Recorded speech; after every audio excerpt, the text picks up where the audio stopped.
जय श्री राम दोस्तों स्वागत है आपका एक और नई खबर में जो आज की तारीख में भारत और फ्रांस के रिश्तों को एक नई दिशा देने जा रही है। इस कहानी का ताना बाना कुछ ऐसा है जो हमारे देश की सुरक्षा को मजबूती से आगे बढ़ा सकता है और वही हम यहां पर डिस्कस करेंगे। तो तैयार हो जाइए, क्योंकि जो हम आपको बताने वाले हैं वो आपके होश उड़ा सकता है। फ्रांस की एक नामी कंपनी साफरान ने भारत के लिए एक ऐसा प्रस्ताव रखा है जो हमारे आम के फाइटर जेट को एक नई शक्ति देने जा रहा है। जी हां, बिल्कुल सही सुना आपने, एक नया इंजन जो हमारी ताकत को और भी बढ़ा सकता है। लेकिन क्या इस ऑफर में कुछ राज छिपे हैं? क्या भारत के लिए यह प्रस्ताव सही है या फिर कुछ बड़ी चुनौतियां हमारे सामने खड़ी हो सकती हैं? सोचिए, जब साफरान ने यह कहा कि जो इंजन हम भारत को देंगे वो रफाल के इंजन से अलग होगा, तो यह सिर्फ एक बयान नहीं बल्कि एक रणनीति हो सकती है। और ये तब और भी दिलचस्प हो जाता है जब साफरान ने साफ तौर पर यह बताया कि इस इंजन को हमारी विशेष जरूरतों के हिसाब से डिजाइन किया जाएगा। अब क्या यह एक कदम और आगे बढ़ाने की कोशिश है ताकि भारत की रक्षा तकनीक और भी उन्नत हो जाए?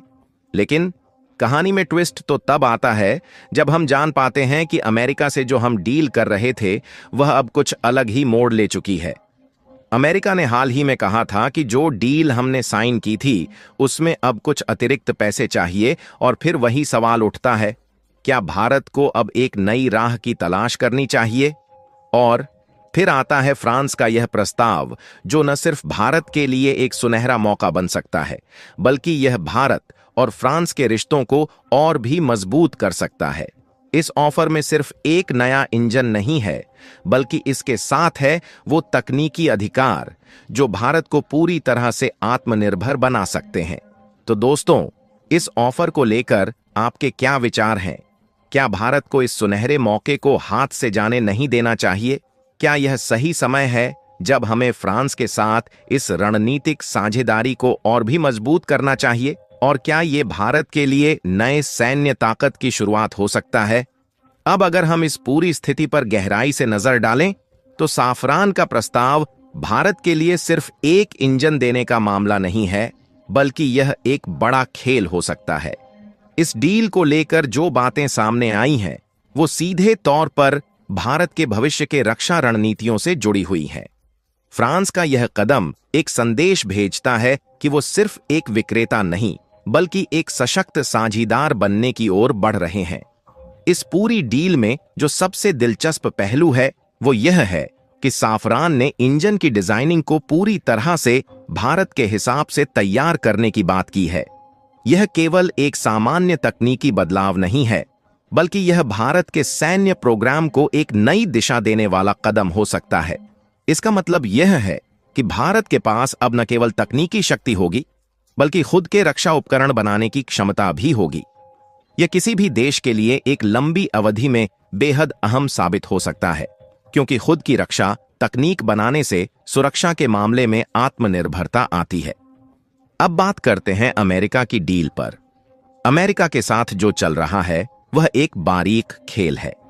एक ओर जहां अमेरिका ने पिछले कुछ महीनों में डील को लेकर दबाव डाला, वहीं दूसरी ओर फ्रांस का ऑफर भारतीय रणनीतिक दृष्टिकोण को सशक्त कर सकता है।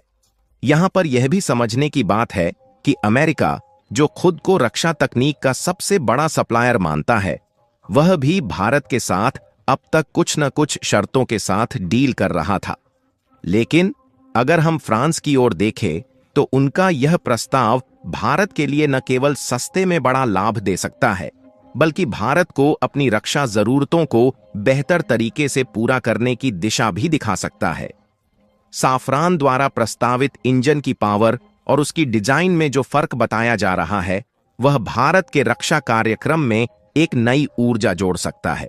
अगर भारत इसे सही तरीके से लागू करता है तो भविष्य में न केवल हम अपने फाइटर जेट्स को और अधिक सक्षम बना सकते हैं, बल्कि इससे भारत के रक्षा उद्योग को भी एक नई पहचान मिल सकती है। इसके साथ साथ यह संभव है कि भारत आने वाले समय में अपनी खुद की एयरक्राफ्ट निर्माण क्षमता को भी एक नई ऊंचाई तक पहुंचाए, जो भविष्य के युद्धों में निर्णायक साबित हो सकता है।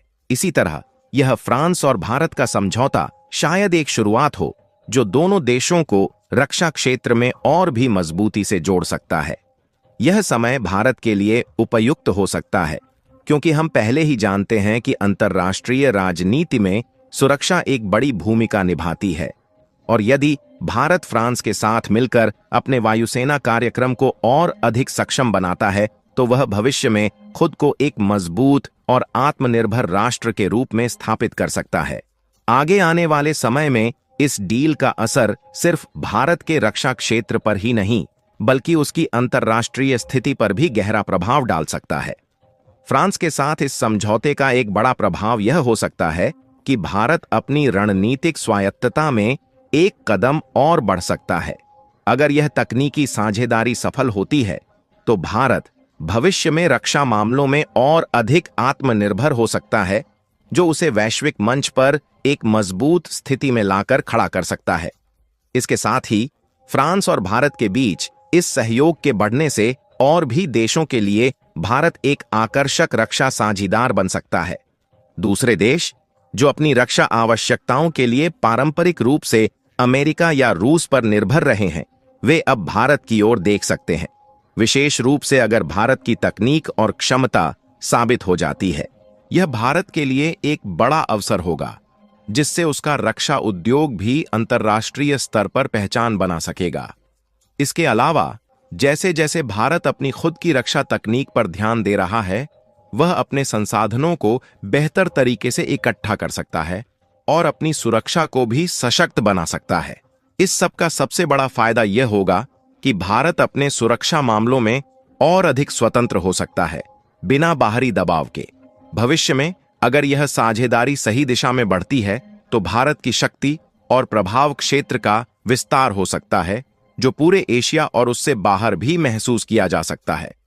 आने वाले समय में भारत और फ्रांस के बीच यह रक्षा साझेदारी एक नई दिशा को जन्म दे सकती है, जो न केवल सैन्य क्षेत्र में बल्कि आर्थिक और तकनीकी क्षेत्रों में भी महत्वपूर्ण बदलाव ला सकती है। अब भारत के पास फ्रांस जैसे प्रमुख रक्षा भागीदार के साथ एक स्थिर और विकसित रक्षा तकनीकी नेटवर्क होगा। इससे भारत की रक्षा क्षेत्र में आत्मनिर्भरता को बढ़ावा मिलेगा और भारत अन्य देशों के लिए एक विश्वसनीय आपूर्ति श्रृंखला पार्टनर बन सकता है। इस साझेदारी के माध्यम से भारत एक दिन अपनी खुद की जटिल तकनीक और विमान इंजन विकास में पूरी तरह से सक्षम हो सकता है।